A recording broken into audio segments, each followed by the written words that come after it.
नमस्कार, दर्श न्यूज देख रहे हैं आप। चलिए फटाफट जानते हैं अभी तक की प्रमुख खबरों को। दिल्ली के मुख्यमंत्री अरविंद केजरीवाल शराब नीति मामले में प्रवर्तन निदेशालय यानी ईडी के सामने पेश नहीं हुए हैं। ऐसे में इस बात की सुगबुगाहट है कि केजरीवाल को गिरफ्तार किया जा सकता है। आम आदमी पार्टी भी केजरीवाल की गिरफ्तारी का डर जता चुकी है। इस बीच दिल्ली पुलिस ने केजरीवाल के घर की तरफ जाने वाले दोनों रास्तों को बंद कर दिया है। सूत्रों के मुताबिक मुख्यमंत्री आवास के स्टाफ को भी अंदर जाने से रोक दिया गया है। आप नेताओं ने साफ कर दिया है कि ईडी अगर केजरीवाल के आवास पर पहुंचती है तो विरोध प्रदर्शन किया जाएगा। मुख्यमंत्री अरविंद केजरीवाल ने कहा कि सच्चाई ये है कि कोई भ्रष्टाचार नहीं था। बीजेपी मुझे गिरफ्तार करना चाहती है। मेरी सबसे बड़ी संपत्ति मेरी ईमानदारी है और बीजेपी उसे नुकसान पहुंचाना चाहती है। मेरे वकीलों ने मुझे बताया है कि ईडी के समन अवैध हैं। यूपी में मंत्रिमंडल विस्तार जल्द ही होने वाला है। कल रात दिल्ली में सुबह सपा प्रमुख ओम प्रकाश राजभर को केंद्रीय गृह मंत्री अमित शाह ने आश्वासन दिया। राजभर ने बताया कि शाह ने खरमास के बाद मंत्रिमंडल विस्तार की बात कही है। यूपी की तरह बिहार में भी राजभर एनडीए का हिस्सा होंगे।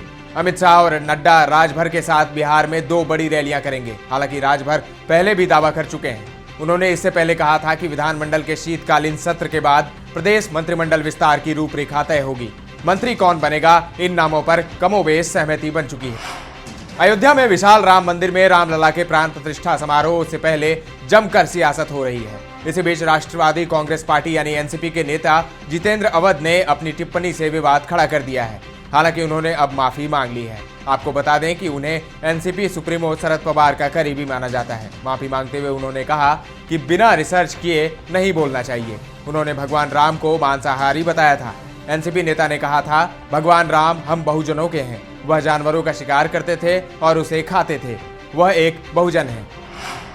लोकसभा चुनाव में अब कुछ ही महीनों का वक्त बचा है। कांग्रेस ने बिहार में 40 में से कम 10 से 12 सीटों पर चुनाव लड़ने की तैयारी कर ली है।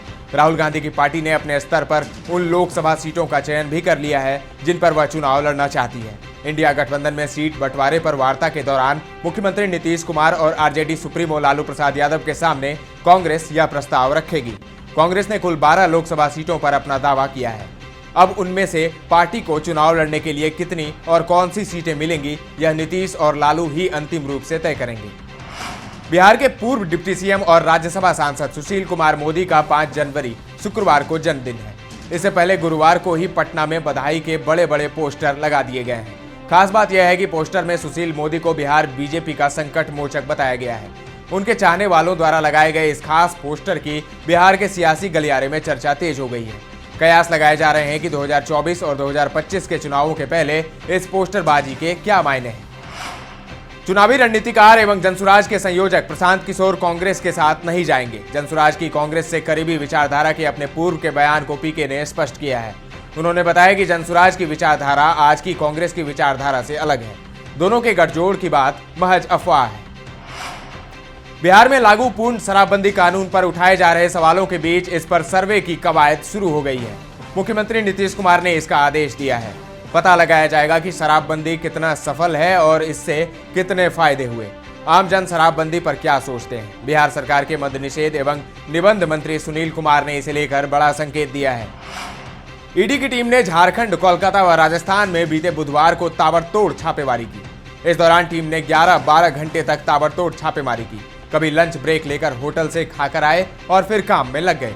देर शाम तक उन्होंने छापेमारी की। इनमें मुख्यमंत्री के प्रेस सलाहकार सहित साहिबगंज के उपायुक्त रामनिवास यादव व बिल्डर व जमीन कारोबारी रोशन जैसे कई और शामिल रहे। बाहर निकलते समय ईडी अधिकारियों के हाथ में लाल रंग का 2 झोला था। उसमें जमीन व पत्थर खदान का कागजात होने की बात कही जा रही है। उधर डीसी रामनिवास यादव के यहाँ भी ईडी की टीम शाम 7 बजे तक जमा रही। अब खबर मनोरंजन की। बॉलीवुड के मिस्टर परफेक्शनिस्ट आमिर खान के घर में एक तरफ जहां बेटी आयरा खान की शादी को लेकर खुशियों का माहौल है, वहीं दूसरी ओर अपनी लाडली से बिछड़ने का गम भी पसरा हुआ है। आमिर की बेटी आयरा ने अपने बॉयफ्रेंड नुपुर सिखरे के साथ शादी कर ली है। दोनों रजिस्ट्रार मैरिज करके हमेशा हमेशा के लिए एक दूजे के हो गए हैं। नुपुर और आयरा की इस अनोखी शादी की कई तस्वीरें और वीडियो सोशल मीडिया पर जमकर वायरल हो रहे हैं। इसी बीच अब आयरा की शादी का एक वीडियो सामने आया है।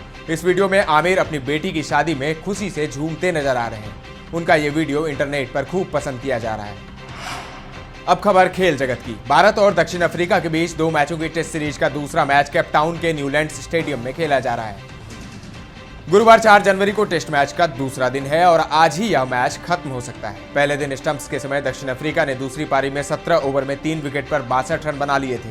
एडन मार्करम 36 और डेविड बेडिंगम 7 रन बनाकर नाबाद थे। इससे पहले भारत की पहली पारी 153 रन पर सिमट गई थी। अब बात मौसम के मिजाज की। नए वर्ष के तीसरे दिन पटना व आसपास का इलाका सुबह घने कोहरे की चादर में लिपटा रहा। वहीं दोपहर में धूप निकलने से लोगों को ठंड से थोड़ी राहत मिली। हालांकि शाम होते ही पछुआ के कारण कनकनी बढ़ने से लोग परेशान रहे। इसी बीच राज्यभर में 6 डिग्री सेल्सियस के साथ मोतिहारी व बांका सबसे ठंडा शहर रहा। वहीं राजधानी पटना का तापमान 10.5 डिग्री सेल्सियस दर्ज किया गया। पटना सहित 20 शहरों में न्यूनतम तापमान 10 डिग्री सेल्सियस के नीचे रहा। पटना समेत 13 जिलों में 1 से 2 स्थानों पर बारिश की चेतावनी जारी की गई है। दर्श न्यूज के इस बुलेटिन में फिलहाल इतना ही, लेकिन खबरों का सिलसिला लगातार जारी है। देखते रहें दर्श न्यूज।